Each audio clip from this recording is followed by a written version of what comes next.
सभी व्यूअर्स का रामजीलाल क्लासेस में स्वागत है। तो बच्चों, हम लोग बात कर रहे थे रासायनिक बलगतकी चैप्टर की, और रासायनिक बलगतकी चैप्टर का इंट्रोडक्शन मैंने आपको दे दिया था। रासायनिक बलगतकी चैप्टर में आप लोगों को इसमें जितना जो कुछ भी पढ़ना है उसके विषय में हमने अपने पिछले वीडियो में आप लोगों को सब कुछ बता दिया था। आज के इस वीडियो में बच्चों हम लोग बारी बारी से एक एक हेडिंग जो मैंने आपको पिछले वीडियो में बताई थी वो सारी एक एक हेडिंग आपको इसमें पढ़ाना स्टार्ट कर रहे हैं। तो बच्चों, सबसे पहले हम लोग इस चैप्टर में देखेंगे, इस चैप्टर के अकॉर्डिंग अभिक्रियाएं कितने प्रकार की होती हैं। इस चैप्टर में केमिकल काइनेटिक मतलब रासायनिक बलगतकी चैप्टर के अकॉर्डिंग अभिक्रियाएं कितने प्रकार की होती हैं। तो बच्चों, इसके हिसाब से जो अभिक्रियाएं होती हैं वो मेनली 3 टाइप्स की होती हैं। अभिक्रियाएं कितने प्रकार की होती हैं बच्चों? अभिक्रियाएं 3 प्रकार की होती हैं। इस चैप्टर के अकॉर्डिंग अगर आपसे पूछा जाए रासायनिक बलगतकी के अनुसार अभिक्रियाएं कितने प्रकार की होती हैं, तो आपका जवाब होगा कि सर 3 प्रकार की होती हैं। कौन कौन सी होती हैं? आओ चलो चर्चा कर लेते हैं इन पर। बच्चों, सबसे पहली जो अभिक्रिया होती है वो होती है तीव्र अभिक्रिया। कौन सी अभिक्रिया बच्चों? तीव्र अभिक्रिया। तीव्र अभिक्रिया मतलब फास्ट रिएक्शन। तीव्र अभिक्रिया का मतलब क्या है? Fast reaction. फास्ट रिएक्शन कौन सी होती है बच्चों? ऐसी रिएक्शन जो 10 की घात -3 सेकंड या उससे भी कम समय में पूरी हो जाती है। वे अभिक्रियाएं जो 10 की घात -3 सेकंड या इससे भी कम समय में पूरी हो जाती हैं, ऐसी अभिक्रियाओं को हम लोग तीव्र अभिक्रियाएं कहते हैं। तो तीव्र अभिक्रियाओं की डेफिनेशन आप लोग लिख लीजिए या फिर वीडियो को रोककर फिर आप लिख लीजिए कि वे अभिक्रियाएं जो 10 की घात -3 सेकंड या इससे भी कम समय में संपन्न होते हैं क्या कहलाती हैं बच्चों? तीव्र अभिक्रियाएं कहलाती हैं। इसके बाद में हम बात करेंगे अति मंद अभिक्रियाओं की। किनकी बात करेंगे बच्चों? अति मंद अभिक्रियाएं। बच्चों, अति मंद अभिक्रियाएं कौन सी होती हैं? अति मंद अभिक्रियाओं में बच्चों वे अभिक्रियाएं आती हैं जो जिनमें कई दिनों तक अभिक्रिया चलती रहे फिर भी उसमें कोई देखने लायक परिवर्तन ना हो, तो ऐसी अभिक्रियाओं को हम लोग क्या कहते हैं? मंद अभिक्रियाएं। तो डेफिनेशन हम लोग क्या लिखेंगे? डेफिनेशन में थोड़ी लिख देंगे देखने लायक, उसमें लिखना है एक सुटेबल लैंग्वेज में लिखना होता है। तो हम लोग लिखेंगे वे अभिक्रियाएं जिनमें कई दिनों में भी कोई दर्शनीय परिवर्तन ना हो। वे अभिक्रियाएं जिनमें कई दिनों में भी कोई दर्शनीय मतलब देखने लायक परिवर्तन ना हो, उन अभिक्रियाओं को हम लोग क्या कहते हैं बच्चों? अति मंद अभिक्रियाएं। अति मंद अभिक्रियाएं क्या होती हैं? वे अभिक्रियाएं जिनमें कई दिनों में भी कोई दर्शनीय परिवर्तन नहीं होता है, उनको क्या कहते हैं? अति मंद अभिक्रियाएं। जैसे बच्चों, जैसे इसमें ये मान लीजिए कि लोहे में जंग का लगना, लोहे में जंग लगना, लोहे में जंग लगना, लोहे में तुरंत थोड़ी ना, जैसे मार्केट से लाते हैं क्या तुरंत जंग लग जाती है? तुरंत थोड़ी लगती है। लोहे में जंग लगती है जब उसको सुटेबल एटमॉस्फेयर मिलता है तभी जाकर लोहे में जंग लगती है। और इसमें तीव्र अभिक्रिया में एग्जाम्पल नहीं लिखा है। तीव्र अभिक्रियाओं में हम बच्चों बता दें जितनी भी आयनिक अभिक्रियाएं होती हैं। कौन सी अभिक्रियाएं बच्चों? आयनिक अभिक्रियाएं। जितनी भी आयनिक अभिक्रियाएं होती हैं या जितनी भी अवक्षेपण अभिक्रियाएं होती हैं, आयनिक अभिक्रियाएं और अवक्षेपण अभिक्रियाएं, ये सभी बच्चों क्या होती हैं? आपकी तीव्र अभिक्रियाएं होती हैं। अतिमंद अभिक्रियाएं पे चर्चा कर ली, वे अभिक्रियाएं जिनमें कई दिनों में भी कोई दर्शनीय परिवर्तन नहीं होता है, अतिमंद अभिक्रियाएं कहलाती हैं। एग्जाम्पल के तौर पे लोहे में जंग का लगना, जैसे पीतल में हरी काई का लगना, पीतल में या तांबे में इसी प्रकार से। अब इसके बाद में हम बात करेंगे बच्चों लास्ट की, जिसको हम लोग कहते हैं मंद अभिक्रियाएं। क्या कहेंगे बच्चों? मंद अभिक्रियाएं। तो अब हम लोग मंद अभिक्रियाओं पर चर्चा करेंगे। बच्चों, ये जो मंद अभिक्रिया हैं ये इन दोनों के बीच की कड़ी है, मतलब तीव्र अभिक्रिया और अति मंद अभिक्रिया के बीच की कड़ी को हम लोग मंद अभिक्रिया कहते हैं। मतलब वे अभिक्रियाएं जिनका वेग तीव्र अभिक्रियाओं से कम परंतु अति मंद अभिक्रियाओं से अधिक होता है, क्या कहलाती हैं? मंद अभिक्रियाएं कहलाती हैं। वे अभिक्रियाएं जिनका वेग इससे तीव्र अभिक्रियाओं से क्या होता है? कम होता है। वे अभिक्रियाएं जिनका वेग तीव्र अभिक्रियाओं से कम और अति मंद अभिक्रियाओं से अधिक होता है, उन्हें हम मंद अभिक्रियाएं कहते हैं। ये दोनों के बीच की कड़ी होती है। तो जनरली जो भी हम अपक्रियाएं कराते हैं लैब में, हम लोग जो भी लैब में अपक्रियाएं कराते हैं, जनरली हम लोग सभी लोग कौन सी अपक्रियाएं कराते हैं? हम बच्चों स्लो रिएक्शन ही कराते हैं, यानी मंद अपक्रियाएं कराते हैं हम लोग। जितनी भी हम लोग अपक्रियाएं कराते हैं लैब में वो सभी स्लो रिएक्शन होती है। तो हम लोग जनरली कराते कौन सी अपक्रियाएं? हम लोग जनरली कराते हैं स्लो अपक्रियाएं। ना तो हम लोग अतिमंद अपक्रिया कराते हैं और ना ही हम लोग फास्ट रिएक्शन यानी तीव्र अपक्रियाएं कराते हैं।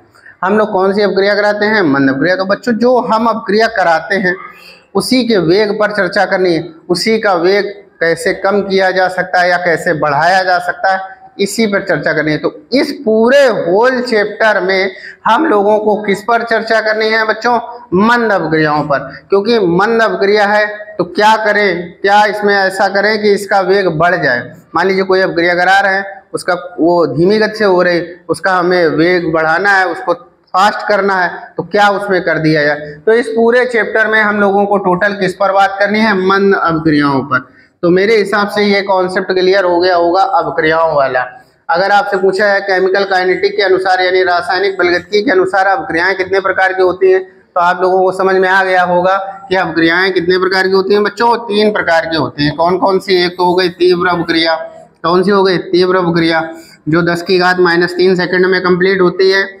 और एग्जाम्पल इसका है 10⁻³ सेकंड या इससे भी कम समय में पूरी हो जाती है, वो कहलाती है तीव्र अपक्रियाएं। और इसका एग्जाम्पल है बच्चों आयनिक अपक्रियाएं या अवक्षेपण अपक्रियाएं। इसके बाद में बात करेंगे अतिमंद अपक्रियाएं। अतिमंद अपक्रियाएं जो जिनमें कई दिनों में भी कोई दर्शनीय परिवर्तन ना हो, उन्हें हम क्या कहेंगे? अतिमंद अपक्रियाएं, जैसे लोहे में जंग का लगना। इसके बाद में बात करेंगे मंद अपक्रियाओं की। तो मंद अपक्रियाएं क्या होती है? मंद अपक्रियाएं वे अपक्रियाएं होती हैं जिनका वेग तीव्र अपक्रिया से कम और अतिमंद अपक्रिया से अधिक होता है, उन्हें क्या कहते हैं हम? मंद अपक्रियाएं। तो हमने मंद अपक्रियाओं में एग्जाम्पल इसलिए नहीं लिखा क्योंकि हम जितनी भी अपक्रियाएं कराते हैं वो सभी मंद कैटेगरी में आ जाते हैं। तो हम लोग अब इसके आगे वाले टॉपिक की बात करेंगे। इसके आगे टॉपिक हमने आपको बताया था अपक्रिया का वेग। क्या बताया था बच्चों? अब हम लोगों को पढ़ना है इसके बाद में अपक्रिया का वेग। चलिए नेक्स्ट हेडिंग हम लोग लिखेंगे अपक्रिया का वेग। अपक्रिया का वेग। बच्चों आप लोगों को बता दें कि अपक्रिया का जो वेग है, अपक्रिया का जो वेग है ये सबसे इस चैप्टर के लिए ये मान लीजिए सबसे मजबूत कड़ी है। जिस बच्चे के अपक्रिया का वेग समझ में आ गया वो पूरा चैप्टर अच्छे से समझ जाएगा, उसको समझाने में कोई दिक्कत नहीं होगी। लेकिन अपक्रिया का वेग ना समझ में आया तो फिर चैप्टर में फिर आपको दिक्कत आएगी, क्योंकि इस पूरे चैप्टर में हम बार बार जब भी बात करेंगे तो अपक्रिया के वेग की। तो अपक्रिया का वेग आपको समझ लेना और इस पूरे चैप्टर में हम इसी की बात करते रहेंगे, अपक्रिया के वेग की। तो बच्चों होता क्या है, आओ चलो इस पर चर्चा करते हैं। अपक्रिया का वेग मतलब rate of reaction, ROR, rate of reaction ROR। अपक्रिया का वेग क्या होता है? तो जैसे आप लोग मान लो घर से विद्यालय आते हो तो कुछ बच्चे ऐसे हैं जो पैदल ही चले आते हैं घर से विद्यालय, कुछ बच्चे ऐसे हैं जो साइकिल से चले आते हैं, या कुछ बच्चे ऐसे हैं जो मोटरसाइकिल का इस्तेमाल करते हैं। तो अच्छा ये बताइए, जो पैदल आता है, मान लीजिए राम है अपने घर से, ये इसका घर है और ये इसका स्कूल है, यहाँ से यहाँ तक की दूरी मान लीजिए कि 100 मीटर है। 100 मीटर, 100 नहीं 1000 मीटर माने ले रहे हैं, 1000 मीटर है। अब ये अगर पैदल घर से आता है स्कूल, तो घर से स्कूल आने में इसको मान लीजिए कि 20 मिनट लगते हैं। कितने मिनट लगते हैं? 20 मिनट अगर पैदल आता है। और अगर ये पैदल आता है, पैदल, और अगर यही साइकिल से आता है,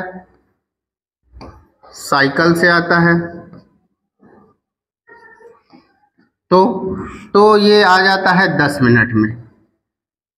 और अगर ये मोटर लगा लेता है, मतलब मोटरसाइकिल से आता है, तो मोटरसाइकिल से आने में इसको 2 मिनट लगते हैं। अब बच्चों देखो डिस्टेंस तो वही है, दूरी तो वही है, भाई घर से स्कूल के बीच की दूरी कितनी थी? 1000 मीटर। लेकिन जब इसने पैदल वही दूरी तय की तो इसको समय कितना लगा?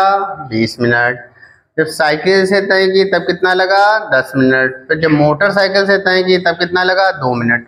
तो आप देख रहे हो कि हर एक कंडीशन में समय का परिवर्तन हो रहा है। ऐसा क्यों? क्योंकि हर एक की स्पीड अलग है।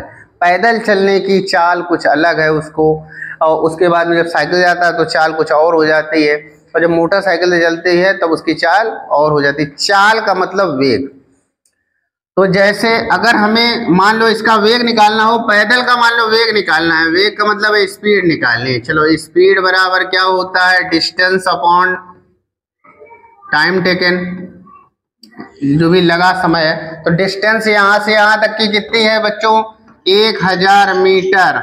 और यहाँ से यहाँ तक पैदल अगर जा रहा है तो समय कितना लग रहा है? 20 मिनट। इससे भाग देकर इसका वेग निकाल लो। ठीक है, तो कितना आया? 10 से 10 50 आ गया। 50 मीटर पर मिनट, ये आ गया इसका पैदल की चाल। अब साइकिल से अगर निकालेंगे तो साइकिल का अलग आ जाएगा, मोटरसाइकिल का। तो बच्चों जैसे हम मोटरसाइकिल का, साइकिल का, पैदल का, हवाई जहाज का, किसी का भी अगर हमें वेग या चाल निकालनी है तो कैसे निकालते हैं? उसके लिए हम लोग कोई एक निश्चित दूरी लेते हैं और उस दूरी को तय करने में जो भी समय लेगा उसका अनुपात ही उसकी चाल कहलाता है। चाल के लिए आप लोगों ने फार्मूला पढ़ा है, चाल बराबर दूरी बटे समय। पढ़ा है कि नहीं पढ़ा है? दूरी बटे समय। तो बस जिसकी चाल निकालनी हो उसके द्वारा निश्चित तय की गई दूरी और उस निश्चित दूरी को तय करने में लगा समय का भाग देकर हम उसकी चाल निकाल लेते हैं। तो ये तो हो गया बच्चों किसी भी जैसे मान लो पैदल की, साइकिल की, मोटरसाइकिल की, किसी भी उपकरण की चाल निकालनी है तो हम लोग इस प्रकार से चाल को ज्ञात करते हैं।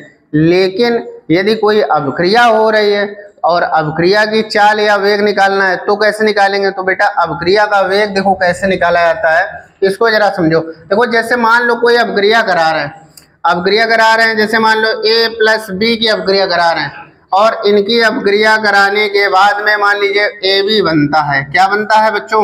AB बनता है। तो इनकी अभिक्रिया हो रही है, AB बन रहा है और इस अभिक्रिया का हमें वेग निकालना है। ध्यान समझो, इस अभिक्रिया का क्या निकालना है?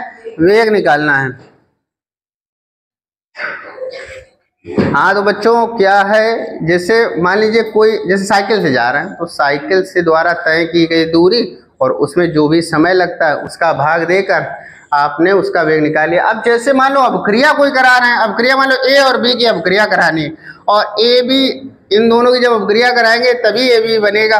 तो मान लो अभिक्रिया होने में मान लो कुछ समय लग जाता है, जैसे 10 मिनट लग जाता है। तो इसमें समय तो मिल रहा है आपको, इस अभिक्रिया को होने में 10 मिनट का समय लगा तो समय तो मिल रहा है, लेकिन डिस्टेंस नहीं मिल रही, मतलब दूरी नहीं मिल रही। ऐसा थोड़ी ना होगा कि A और B को मिलाया और AB बनने के बाद में AB उड़कर कहीं दूसरी जगह पर चला जाए, ऐसा नहीं होगा। जैसे मान लो चीनी को पानी में डाला और घोला तो शरबत वहीं पर तो बन जाएगा, ऐसा थोड़ी ना कि चीनी पानी में जब घुलेगी तो शरबत उड़कर कहीं और चला जाएगा, ऐसा नहीं होता। तो इसमें फिर वेग कैसे निकाला जाए? भाई इसमें तो डिस्टेंस हम लोग देख लेते थे, डिस्टेंस जितनी ट्रेवल की और जितने समय में ट्रेवल की उसका अनुपात हम लोग चाल बता देते थे। लेकिन यहाँ पर क्या है, यहाँ पर कैसे बताया जाए? यहाँ पर चाल तो है ही नहीं, कोई बात नहीं, यहाँ चाल नहीं, लेकिन एक चीज और है। क्या है? जरा ध्यान से देखिए क्या है बच्चों, दोबारा समझाते हैं, जरा देखिए। जैसे मान लीजिए कि ये कोई अभिकारक A है, ध्यान समझो, ये कोई अभिकारक है और इसकी मान लो हमें अभिक्रिया करानी है। मान लीजिए कोई एक पदार्थ लिया, उसकी अभिक्रिया करानी, तो अभिक्रिया कराने के लिए आपको उसकी कुछ ना कुछ प्रारंभिक सांद्रता लेनी पड़ेगी। भैया प्रारंभिक मात्रा लेंगे, किसी की अभिक्रिया करानी तो उसकी कुछ ना कुछ उसका अमाउंट लेना पड़ेगा जो अभिक्रिया में हम डालेंगे, तो इसका कुछ ना कुछ प्रारंभिक अमाउंट लेंगे। जैसे मान लीजिए सपोज दैट इसके हमने प्रारंभ में 100 मोल लिए। कितने मोल लिए बच्चों? 100 मोल लिए, मोल पर लीटर। इसके हमने प्रारंभ में 100 मोल प्रति लीटर लिए, 100 मोल लिए इसके, और उसको हमने अभिक्रिया में डाल दिया। इसके 100 मोलों को लेकर अभिक्रिया में डाल दिया, और डालने के बाद में जब इसके 100 मोल थे तब अभिक्रिया स्टार्ट नहीं थी। अब हमने क्या किया, इस अभिक्रिया को स्टार्ट कर दिया तो अभिक्रिया चलने लगी। जब चलने लगेगी तो इससे धीमे धीमे प्रोडक्ट मतलब उत्पाद मिलने लगेगा। इससे क्या मिलने लगेगा, धीमे धीमे उत्पाद। आप देखोगे कि इसका सांद्रण धीमे धीमे घटेगा और इसका सांद्रण बढ़ेगा। देखो प्रारंभ में जब ये 100 होगा तब ये कितना होगा, 0। अब धीमे धीमे ये घटता जाएगा और ये बढ़ता जाएगा। ध्यान सुनो, ये घटेगा और ये बढ़ेगा। तो मान लीजिए ये अभिक्रिया आपने कितनी देर तक चलाई बच्चों, ये अभिक्रिया आपने जैसे चलाई 20 मिनट तक। कितनी देर तक चलाई, 20 मिनट तक। तो 20 मिनट तक चलाने पर इसका कुछ ना कुछ अमाउंट इसमें चला जाएगा। तो मान लीजिए 20 मिनट पश्चात इसके कितने 100 मोल थे, 40 मोल इसमें चले गए। कितने बच्चों, 40 मोल इसमें चले गए। तो अभी कितने बचे, 100 थे, 20 मिनट बाद 40 चले गए, बचे कितने। तो ये इसमें इसको घटा दीजिए तो a माइनस x करके निकाल लेंगे बच्चों, तो ये आ जाएगा 60। समझ में आई बात कि नहीं आई, समझ में आई कि नहीं आई। तो ये मान लीजिए ये अभिक्रिया कराए और ये इसका बायोडाटा है। अब इसके बाद में इस अभिक्रिया का हमें क्या निकालना है बच्चों, इस अभिक्रिया का वेग निकालना है। तो वेग कैसे निकालेंगे, उसके लिए एक छोटा सा फार्मूला होता है बच्चों। फार्मूला देख लीजिए, वेग निकालने के लिए फार्मूला क्या होता है। देखिए अभिक्रिया का वेग बराबर, किसी अभिक्रिया का वेग निकालना है तो कैसे निकालते हैं, किसी भी अभिक्रिया का वेग, ध्यान से देखना बेटा, किसी अभिक्रिया का वेग, किसी भी अभिक्रिया का वेग बराबर कैसे निकालते हैं, अभिकारक। ये देखो बच्चों, इधर जो जिनसे अभिक्रिया स्टार्ट होती है उन्हें क्या कहते हैं बच्चों, अभिकारक। ये तो पता ही होगा, आपको नहीं पता है चलो हम लिखे दे रहे हैं। जिनसे अभिक्रिया स्टार्ट होती है वो अभिकारक, और अभिक्रिया के पश्चात जो बनता है उसको क्या बोलते हैं बच्चों, उत्पाद। क्या बोलते हैं।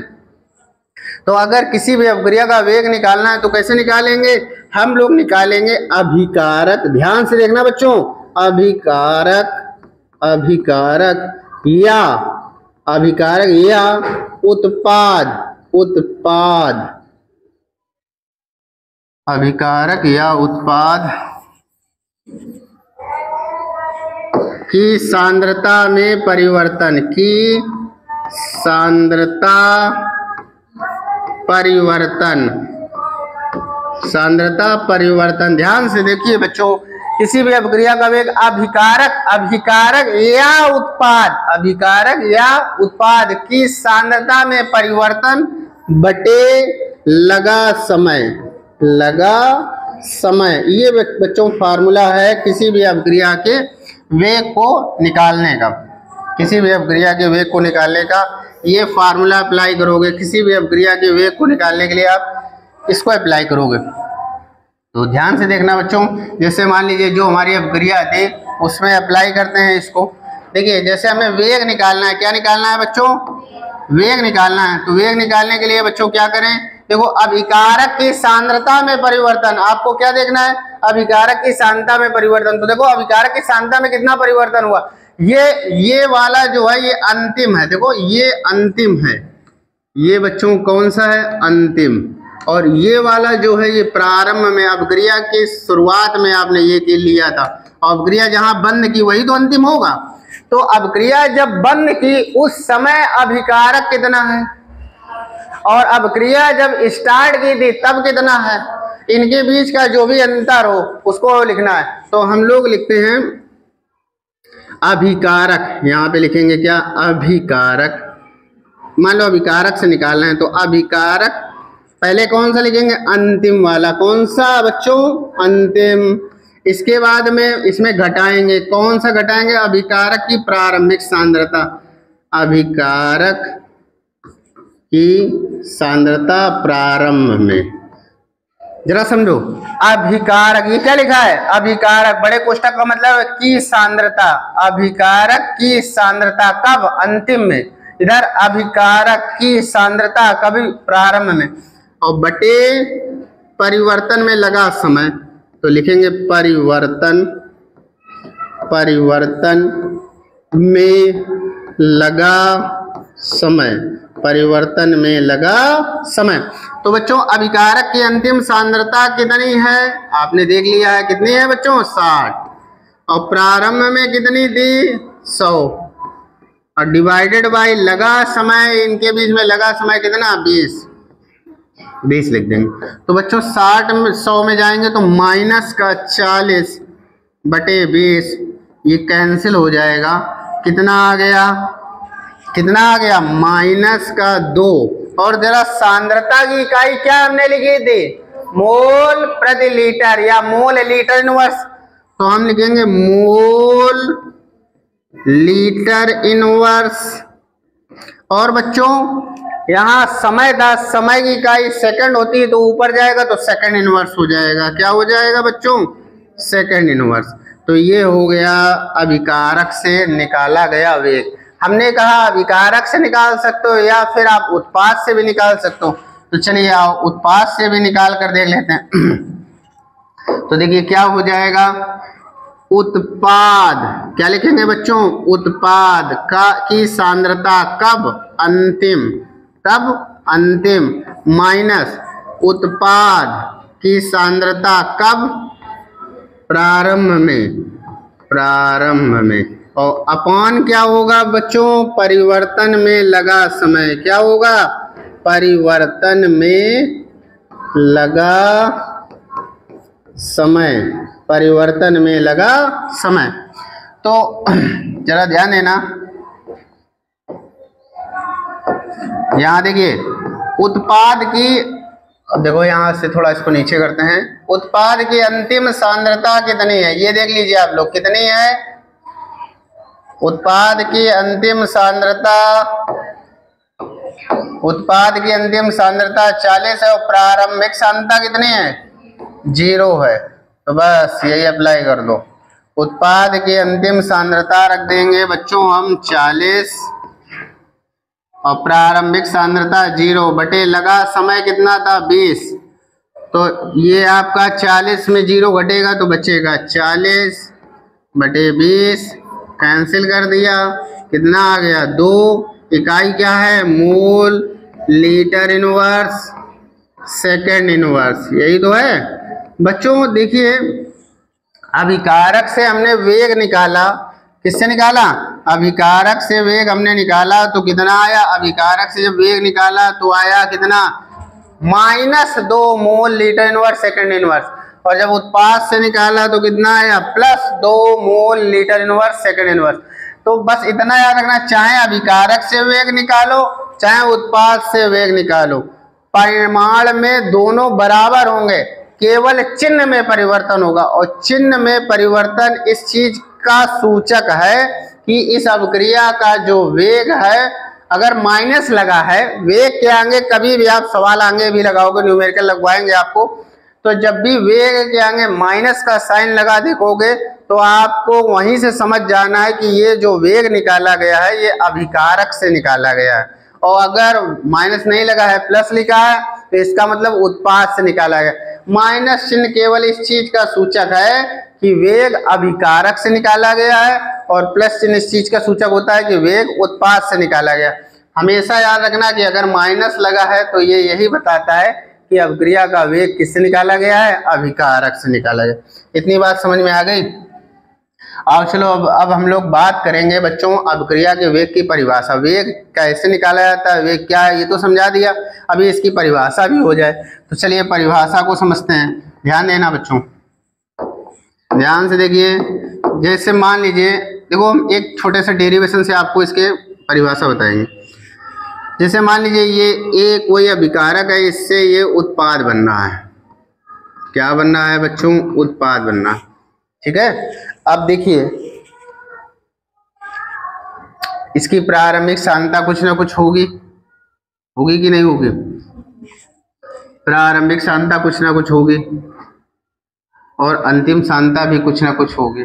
चलिए अच्छा, वेग बराबर आप बताइए, वेग बराबर सूत्र क्या होता है। अभी हमने बताया वेग बराबर क्या होता है, अभिकारक या उत्पाद की सांद्रता में परिवर्तन।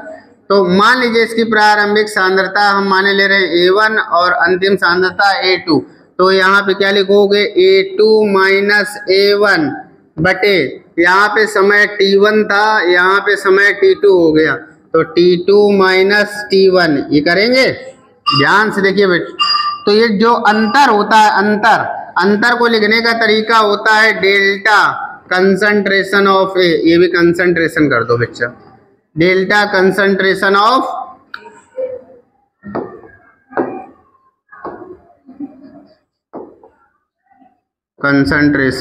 A1। तो ये देखो दो कंसंट्रेशन का जो डिफरेंस है उसको डेल्टा से लिखा जा सकता है अपॉन डेल्टा टी।